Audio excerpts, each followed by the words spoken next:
My today's video is about, do we have to love everyone? Why did Jesus say in his one of the verses, Matthew chapter 5 verse 43 and 44, Jesus said,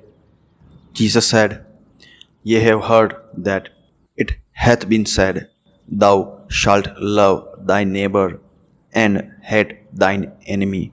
But I say unto you, love your enemies, bless them that curse you, do good to them that hate you, and pray for them which despitefully use you and persecute you. So, why did Jesus say that?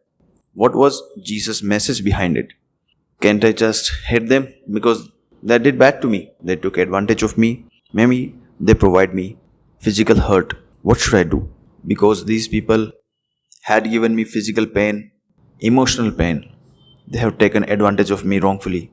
I mean, anyone would hate them, and it is the easiest thing. But I'm talking about, what about that emotional cycle that you have to face in your mind? The dreams of those people hurting you again and again. What would you do about that? Can't there be any solution about it? Yes, there is a solution about it. And that's why Jesus talked about it. That you should love your enemies, not just thy neighbors, but love your enemies. Why? Because when you love other, not just go and hug them, I'm talking about. Even it is necessary if they are hurt and they are crying or maybe they are bleeding, maybe go help them. And if they do not take the help, it's their decision. You are not here to force anyone, and you are not here to force yourself also to hurt others or hate them also. You are here that you are, as your Heavenly Father, loving towards them. As Jesus said in one of his verse, that the rain falls on the good and bad both. The sun rises for the good and bad both. So, you are also available to your neighbors and your enemies, both. But you have to be like your Heavenly Father. Your Heavenly Father never forces anyone to do good, and He never forces anyone to do bad also.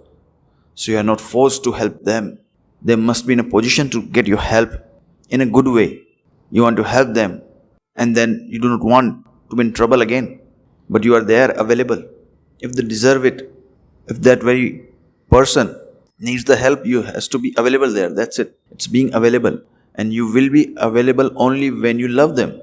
Otherwise, you will always make an excuse. Don't you see in the world? People in the family, the very family, when are having a thing, and the other person in the family asks for it and they say they don't have it. Such a lie. And both of them knows it. And still, they're living together. It's not a good way of living. The same way I'm talking about in the world. If you have heart of your Heavenly Father, you will provide them when they need of it. At least you will ask them. If they deny it, it's their choice. You are not supposed to go again and caught in the cycle of their bad treatment. No. You know the tendencies. It's like going to help a snake. You always maintain a distance, but still you provide something if it needs.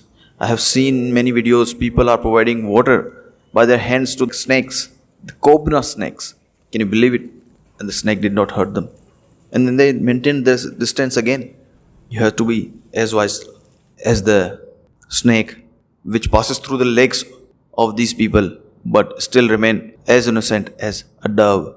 As Jesus said it in Bible verse. Maintain your pure heart so that you can be free of that emotional cycle, that cycle of hurt that's going on in your mind, which is playing all the time in your mind, which happened in the past and you are not able to come out of it. And to come out of it, love them and then maintain the distance.